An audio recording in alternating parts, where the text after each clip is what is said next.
గడ్డ మీద గులాబీ జెండా ఎగురుతుంది మల్లారెడ్డి గులాబీ జెండా జనం గుండెల నిండా మేచెల్లు గడ్డ మీద మేచెల్లు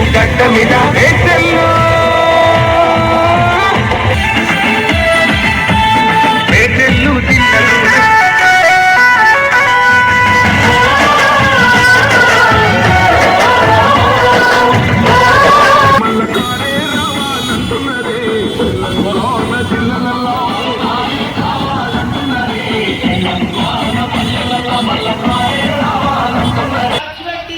గుళ్ళపోచపల్లి మున్సిపాలిటీ అంతా కూడా రోడ్లు కానీ డ్రైనేజ్ కానీ అద్భుతంగా లైట్లు కానీ స్ట్రీట్ లైట్లు కానీ రోడ్డు కానీ అన్ని కూడా అద్భుతంగా చేసిన ఘనత మన గుళ్ళపోచపల్లి మున్సిపల్ కౌన్సిలర్ చైర్మన్.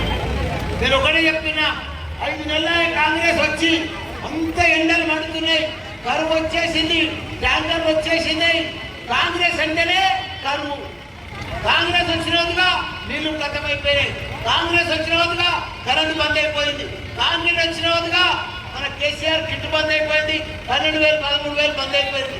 కాంగ్రెస్ వచ్చిన రోజుగా అన్ని కూడా ఇళ్ళమాపి కానీ ప్రతి ఒక్కటి కూడా బంద్ అయిపోయినాం. కాంగ్రెస్ అంటేనే బంధు.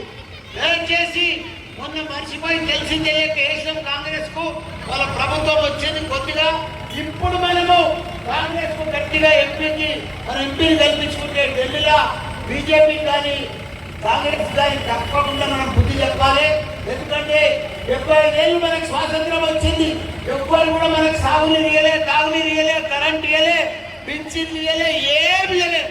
కాంగ్రెస్ కానీ బీజేపీ కానీ ఇచ్చిందంటే మన కేసీఆర్ గొప్ప మహాత్ముడు, మనకు గొప్ప దేవుడు లాంటి మన కేసీఆర్.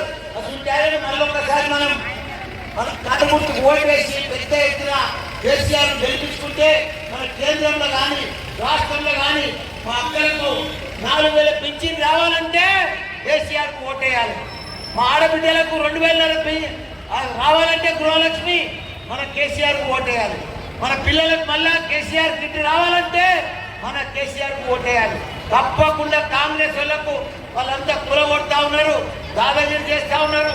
5 ఏళ్లలో రకరకాల ఇచ్చేస్తున్నారు. పరిపాలన గాలికి వదిలేసిండు. కరెంటు నీళ్లు ఏమి ఇస్తలేరు. మన ట్యాంకర్లను నిలుస్తున్నాయి. దయచేసి ఫిబ్రవరి మనం రేపు మే 13 నాడు వారి గుర్తుకు ఓటేసి మన అక్కలకు చెల్లెళ్ళకు అందరూ కూడా భారీ మెజార్టీ తోటి మన ఎంపీ రాగిడి లక్ష్మారెడ్డిని మీరు గెలిపియాలని కోరుకుంటున్నా. జై తెలంగాణ, జై కేసీఆర్.